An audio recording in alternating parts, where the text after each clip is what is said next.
Merci, Monsieur le Président. Je ne sais pas si ça marche, c'est la première fois qu'on l'utilise, celui-là. Madame la vice-présidente, permettez une intervention rapide sur un point de vigilance. Nous avons lu avec attention votre rapport, on y voit la nature transversale, interdépendante et connectée du tourisme breton. On peut également y lire que dans les pôles d'activité prisés par les nombreux visiteurs qui choisissent la Bretagne comme destination touristique, on retrouve sans surprise les sites naturels, la gastronomie, le patrimoine, les plages, mais également la pêche. Cette activité arrive même, dans les pourcentages que vous nous proposez dans ce rapport, devant le nautisme, dans une destination et une région qui représentent à elles seules un tiers du littoral français. Vous n'êtes pas sans savoir que l'Union européenne, dans ses politiques de préservation de la ressource halieutique, ambitionne de couper notre territoire et notre littoral en deux, par le 48e parallèle, le littoral nord d'un côté, le littoral sud de l'autre. Nous ne venons pas ici pour faire le procès de la pêche loisir face à la pêche professionnelle, même si elles sont interdépendantes. Nous ne venons pas ici soutenir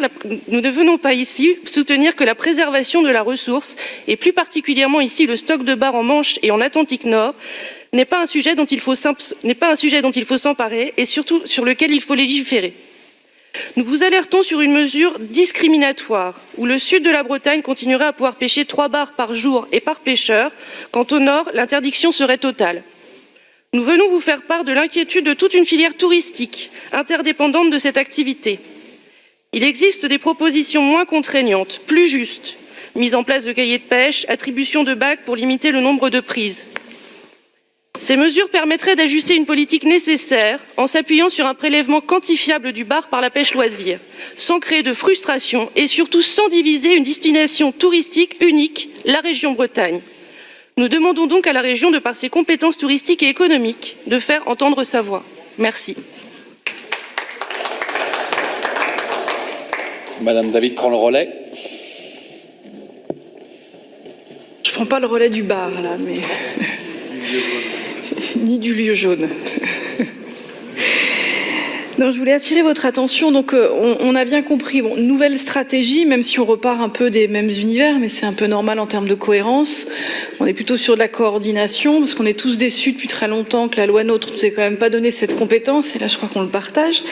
Mais je voulais attirer votre attention sur un point, je l'ai fait en commission économie, mais c'est pas que j'ai pas été satisfaite de votre réponse, Madame la vice-présidente, mais je pense que nous pourrions aller plus loin, et c'est pas Martin Merrier qui, je pense, me dira le contraire.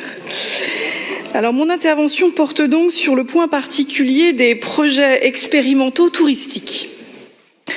Alors, nous partageons avec vous la nécessité d'impulser des projets d'envergure régionale en faveur du développement et de l'attractivité de la Bretagne. Elle est nécessaire pour répondre aux nouveaux besoins exprimés par les touristes. Et d'ailleurs, ce qui est assez intéressant dans les annexes, c'est de voir d'ailleurs l'ensemble des contributions en fonction des cibles, où effectivement on voit pas mal de besoins émerger, dont il va falloir trouver des réponses. Pour autant, votre proposition nous semble en fait un peu timide et nous semble un peu moins volontariste que nous aurions souhaité. Il s'agirait, si notre compréhension du bordereau et de vos réponses en commission est juste, d'aider 2 à 3 projets déjà présents sur le territoire régional et nécessitant pour son décollage ou son développement des financements privés. Cet aspect n'est certes pas négligeable, il est important, on vous rejoint.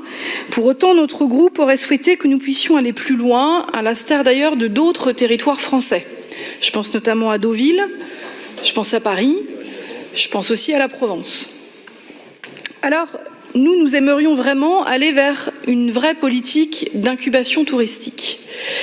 C'est-à-dire d'identifier, et c'est pas très présent même si on a quelques spécialisations touristiques, mais finalement d'identifier avec vous et ensemble quelles pourraient être les spécialisations dont nous avons besoin aujourd'hui. C'est pas encore très clair, je trouve, dans la stratégie touristique. L'idée des incubateurs pour nous est d'aller plus loin sur votre proposition, c'est d'aller vers un appel à candidature, c'est véritablement d'incuber, alors comme vous le mettiez aussi, de l'amorçage au développement, là on vous rejoint, mais véritablement d'aller plus loin. Et d'aller plus loin, et là je fais le pont avec Martin, sur la politique en développement économique, sur l'incubation.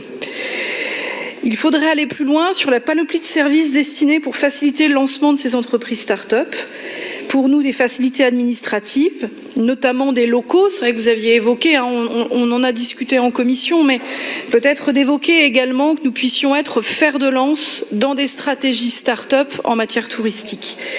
Donc pour quelles raisons en fait vous n'avez pas peut-être abouti à cette perspective-là, sachant qu'on a aussi un réseau qui est intéressant qui a été lancé, alors qui est certes un peu plus international, mais qui est le réseau français d'incubateurs et accélérateurs touristiques France Tourisme Lab.